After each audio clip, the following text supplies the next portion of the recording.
करो जो करना है, करो जो करना है। Suit yourself, suit yourself. Do as you wish, it's your call. जब हम थोड़ा अनॉयड होते हैं, जब हम गुस्से में होते हैं, जब कोई हमारी बात नहीं मान रहा होता है, तो हम थक हार के बोल देते हैं ना, कर जो करना है तुझे, कर मर, जो करना है वो कर।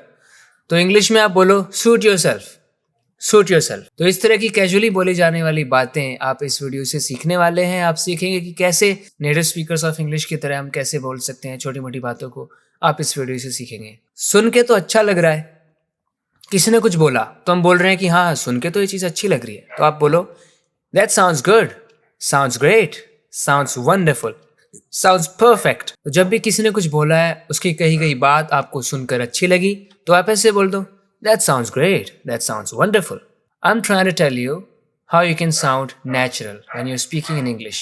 When someone says something superb, you can say, that sounds perfect, that sounds wonderful, that sounds great, or just sounds great, sounds perfect. मैं इस बात की बहुत कद्र करता हूँ। When someone does something for you, when someone does something good, you can respond to that by saying, I appreciate that, I appreciate that. It's a quite common word, people use that all the time. I appreciate that. When someone does something good, you can say, I appreciate that. I value that. I'm grateful for that. Thanks a bunch. Because when you say I appreciate that, it's a way of saying thanks. So you can say thanks a bunch. I appreciate that. किसी ने आपके लिए दरवाज़ा खोला, बोल दो thanks, I appreciate that. किसी ने आपको एक छोटा सा गिफ्ट दिया, I appreciate that. किसी ने बोला कि मैंने आपके लिए भी एक समोसा बचा के रखा है, thanks, I appreciate that. तो आदत बनाओ ऐसे बोलने की, I appreciate that. अभी तो मेरे पास टाइम नहीं है, मैं कल आपके लिए टाइम निकालूंगा, ओके, आई अप्रिशिएट दैट। ऐसे आप इसका यूज़ करना शुरू करो। काम धाम क्या करते हो? जब आप किसी से मिलते हो, आप उससे पूछते हो भाई काम धाम क्या करते हो, क्या कमाते धमाते हो? इंग्लिश में बोलो what do you do for living, what do you do for living. नहीं तो आप कह सकते हैं how do you make a living, how do you make a living. Make a living मतलब अपना गुजारा करना, गुजारा करने के लिए कमाना। आप कह सकते हैं what's your line of work, what's your line of work मतलब आप क्या काम करते हो, किस तरह का काम करते हो। What's your line of work. What do you do to get by, what do you do to get by. Get by करने का मतलब गुजारा करना। तो कहने का मतलब यही है कि आप क्या काम करते हो, आपका पैसा कमाने का तरीका क्या है।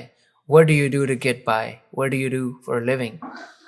अगर आप इन चीज़ों को याद रखना चाहते हैं तो इनको बार बार बोलो, इन सेंटेंसेस को बार बार रीड करो, बार बार अपने खुद के सेंटेंसेस बनाओ, थोड़ा सा मीनिंग को ट्विस्ट कर करके, तब आपको ये याद रहेंगे। आपको बहुत सी चीज़ें पता रहती हैं, बस एन मौके पे आप उन्हें यूज़ नहीं कर पाते क्योंकि आपने ज़्यादा प्रैक्टिस नहीं की है। तेरे दिमाग में चल क्या रहा है, तो इंग्लिश में कहो what's on your mind, what's on your mind. बिल्कुल कैजुअली जब हम बात कर रहे होते हैं तो ऐसे कहते हैं। हम कैजुअली कैसे बात करते हैं वो मैं आपको इस वीडियो में बता रहा हूँ। What's going through your head right now? What's going through your head right now? क्या चल रहा है तेरे दिमाग में आखिर अभी? What's on your mind? What are you thinking about? What are you thinking about? क्या होता है ना कि यूजुअली जब हम बोल रहे होते हैं तो थिंकिंग या आईएनजी में एंड होने वाले जो वर्ड होते हैं ना, उसमें जो जी साउंड है, ग साउंड है, ग, उसको ड्रॉप कर देते हैं कई बार। थिंकिंग ना बोल के थिंकिंग इतना बोल देते हैं। Thinking, going, doing, running, singing, dancing ऐसे। What are you thinking about? What are you thinking about? Where are you going? What are you talking about? Something like that. Like there's a dog barking. I'm annoyed by that, but what do I do? Have you ever been annoyed by a barking dog? उसे घुसे ही घुसे पड़े, देखो घुसे ही घुसे पड़े मतलब मुक्के ही मुक्के पड़े उसे। इंग्लिश में कहेंगे he was pummeled, he was pummeled। किसी को पमल करने का मतलब होता है उसे मुक्के मारना। Hitting him with fists, he was pummelled. जैसे ये सेंटेंस देखो, pummel at the dough, pummel at the dough. जब आटा गूंथते हैं, जब हम आटे को नीड करते हैं तो मुक्की मारते हैं ना उस पर, तो वहाँ पे भी आप पमल का यूज़ कर सकते हैं। Pummel at the dough. आप ऐसे भी कह सकते हैं give the dough a good beating, give the dough a good beating. All in all मैं आपको ये बताना चाहता हूँ कि पमल का मतलब होता है किसी को मारना मुक्कों से, स्पेशली घुसे घुसे।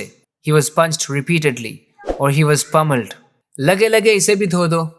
कई बार हम ऐसी बातें करते हैं ना, लगे लगे ये सामान भी ले आना, लगे लगे ये बर्तन भी धो दो, लगे लगे ऐसा कर दो या वैसा कर दो।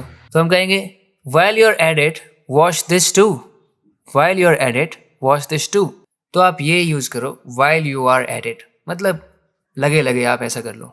While you are at it wash this too, while you are at it hang this calendar there. जैसे कोई ऊपर चढ़ा हुआ है तो बोल रहे हैं अरे ऊपर तो चढ़े ही हो, चढ़े चढ़े ये कैलेंडर भी टांग देना, लगे लगे कैलेंडर भी टांग देना। While you're at it, hang this calendar there. While you're at it, set an alarm for 5 a.m. लगे लगे फ़ोन में अलार्म भी लगा देना। जैसे किसी ने फ़ोन उठाया भी कुछ करने के लिए, अरे हाँ वो लगे लगे अलार्म भी लगा देना एक। While you're at it, set an alarm for 5 a.m. धीरे बोल लो।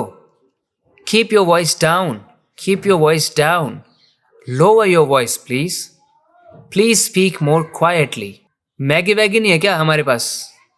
आप शायद सोच रहे होंगे नी क्या होता है। आप गौर करके देखो, बोलते वक्त हम ऐसे ही बोलते हैं, मैं नहीं जा रहा हूँ, इसकी जगह हम क्या बोलते हैं, मैं नहीं जा रहा, मैं नहीं जा रहा, नहीं को नी बोलते हैं। तो वही लिख दिया मैंने। मैगी वैगी नहीं है क्या हमारे पास? भूख लगी है। पैसे वैसे नहीं कमाते क्या आप?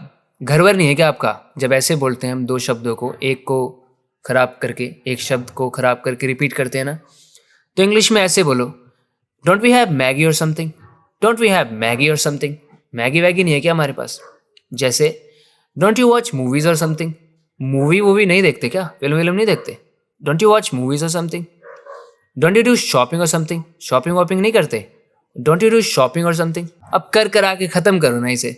जैसे आप कोई चीज़ कर रहे हो, परेशान हो रहे हो, आप उससे तंग हो रहे हो, अरे जल्दी ख़त्म करो, कर कर आके ख़त्म करो इसे। Let's just get it over with, let's just get it over with. जैसे रात के 12 बज गए, अभी तक ये असाइनमेंट पूरा नहीं हुआ, कर कर आके ख़त्म करो ना यार, जल्दी करो इसे। Let's just get it over with. फिर आउट ऑफ फ्रस्ट्रेशन हम ऐसा कह सकते हैं, speed things up and finish it. फटाफट करो, सब कुछ ख़त्म करो इसे। Speed things up and finish it. Just get it done, करो ना इसे, ख़त्म करो ना, करवाओ इसे, पूरा करो। Just get it done, let's just get it over with. बड़ी किस्मत वाले हो, lucky you, you're in luck, what a stroke of luck. उससे मेरी नज़र ही नहीं हट रही, उसी को देखे जा रहा हूँ मैं। I can't take my eyes of him, I can't take my eyes of him, I can't help but stare at him, I can't help but stare at him. It means I can't look away, I can't look away. इस बार हो गया, हो गया। जैसे कुछ किसी ने गलती कर दी तो मैं बोल रहा हूँ बस इस बार हो गया, हो गया, बस ये चलो ये मान लिया, हो गया, अगली बार नहीं होना चाहिए। This was a one of, this was a one of. अजीब लग रहा है ना, लेकिन इसका ये मतलब है कि ये कोई ऐसी चीज़ हो गई जो अनएक्सपेक्टेड थी, ये दोबारा नहीं होनी चाहिए। This was a one of, ये वाला ऑफ था, मतलब ये हमारी लिस्ट में नहीं था, ये नहीं होना चाहिए था, पर ये हो गया, इसका मतलब ये दोबारा नहीं होना चाहिए। तो आप इंग्लिश में बोलो, this was a one of, it shouldn't happen again, it shouldn't happen again. तो दोस्तों, चैनल को सब्सक्राइब ज़रूर करना अगर आप इसी तरह अपनी इंग्लिश इंप्रूव करते रहना चाहते हैं।